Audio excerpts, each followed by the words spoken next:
खाली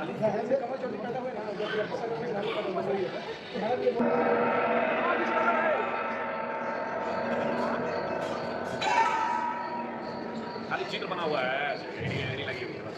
पुराने ज़माने को देखे क्या था? देखो मानेगा। कहते हैं कि 460 करोड़ वर्ष पहले प्रचंड धूल के बवंडर से हमारे सौर जगत का जन्म हुआ। धीरे धीरे पृथ्वी शीतल होने लगी, बहुत सारे गैस बाहर निकलने लगे और पृथ्वी के चारों ओर वायुमंडल के रूप में छा गए।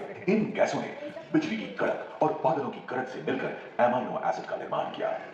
प्राय 350 करोड़ वर्ष पहले प्रथम एक कोशिकीय जीव की रचना हुई। लगभग 280 करोड़ वर्ष पहले वायुमंडल में ऑक्सीजन को रोक दिया। वायुमंडल में ऑक्सीजन की स्तर में निरंतर वृद्धि से 120 करोड़ वर्ष पहले एक से अधिक न्यूक्लियस वाले बहुकोशिकीय जीव का जन्म हुआ। इस क्रमिक विकास से ही प्लैंटन, जेलीफिश, स्टारफिश, नॉटिलॉइड से सागर के किनारे वाले पौधे पैदा हुए।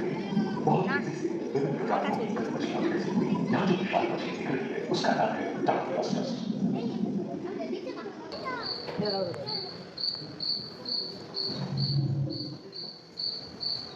10 करोड़ वर्ष पहले पृथ्वी पर पेड़ पौधों का जन्म हुआ, जो बढ़ते गए वो घने जंगलों में बदल गए।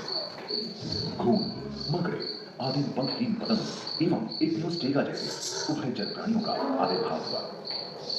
सज्जनों प्रकट हुए जिसके बीच पर था जो ताप को नियंत्रित रखने में मदद करता है। सरस्वत की तरह ही एक अन्य स्तनपायी प्राणी साइनोमेटस इन दिनों काफी प्रभावशाली हो उठा था। इसकी विशेषता कुत्ते से बहुत मिलती थी।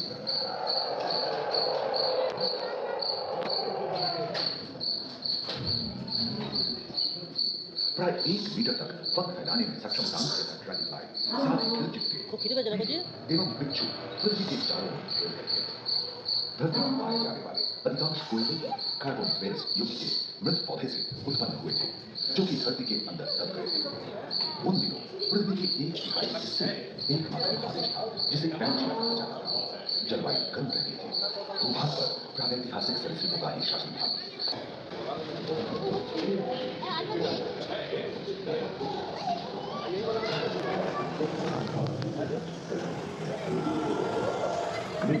कछुओं और मगरमच्छों का जन्म लगभग 22 करोड़ वर्ष पहले इस धरती पर हुआ था। प्रथम स्तनपायी जीव मेगालोस्टोरम चूहे जैसे आकार का था। प्राचीन सरीसृप समाप्त होने लगे और उनकी जगह डायनासोर ने ले लिया था। ये घटना प्राय 20 करोड़ वर्ष पहले घटी थी। डायनासोर विभिन्न आकार एवं मांग के थे और धरती के कोने कोने में फैल गए थे एवं जलवायु के अनुकूल बन गए थे।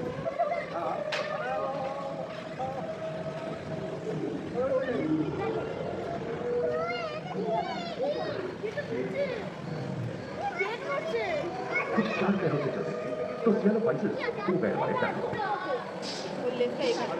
ब्रेकियोसाउरस की लंबाई 23 मीटर थी।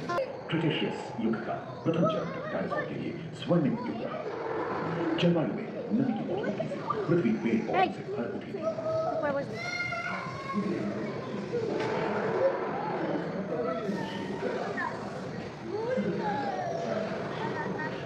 पैंजिया महादेश खंडित होने के कारण भारत एशिया की ओर खिसकने लगा था। महादेशीय प्लेटों के हलचल होने से ज्वालामुखी में नामक इसके फलस्वरूप आए भूकंप से विभिन्न भौगोलिक आकार एवं आकृतियां निर्मित हुई।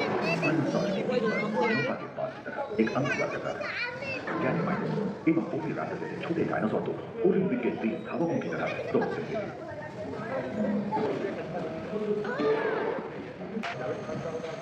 भूमध्य रेखा के पास आप वहां उष्णता बनी रही।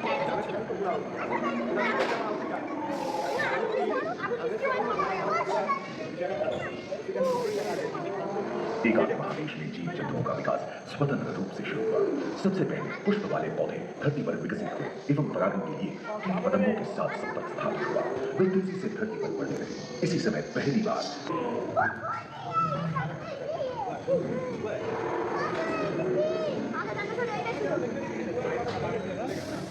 इनके हमले से बचने के लिए शाकाहारी एंकिलोसॉरस अपनी पूंछ के उत्कर का इस्तेमाल करते थे। सभी डायनासोर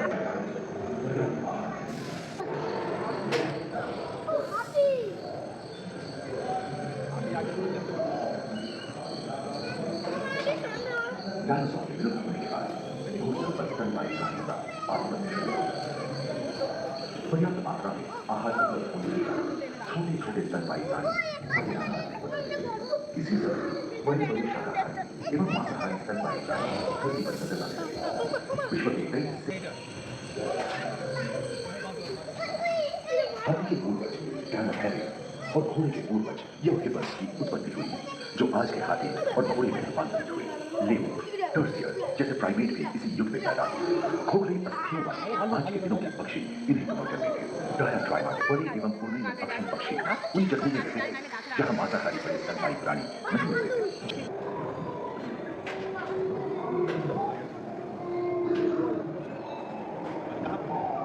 पृथ्वी के लंबे इतिहास में जाने तो ऐसे कई मौके थे जब उत्तरी गोलार्ध के अधिकांश हिस्से बर्फ की चादरों से ढक गए थे, जो आइस एज के नाम से जाना जाता है। हम आज ऐसे ही एक आइस एज में रह रहे हैं जो 20 लाख वर्ष पहले शुरू हुआ था। रोहिंदास स्तनपायी और कस्तूरी गायों ने अपने शरीर के ड्रोन की सहायता से शीतल जलवायु के साथ तालमेल बैठा लिया था। पुष्टकुंबल आकार की फूलों ग्लाइकोडॉन जैसे विशाल आर्डन पौधे वाले बाल और विशाल सिंह वाले हीरे जंगली शरीर से और विज्ञान और तकनीक तथा अत्याधुनिक तकनीक की भारतीय विरासत का भी किसी और के पहले लोग प्रधान होंगे। हमने अनुभवों को यादगार बनाने के लिए दोबारा खासकर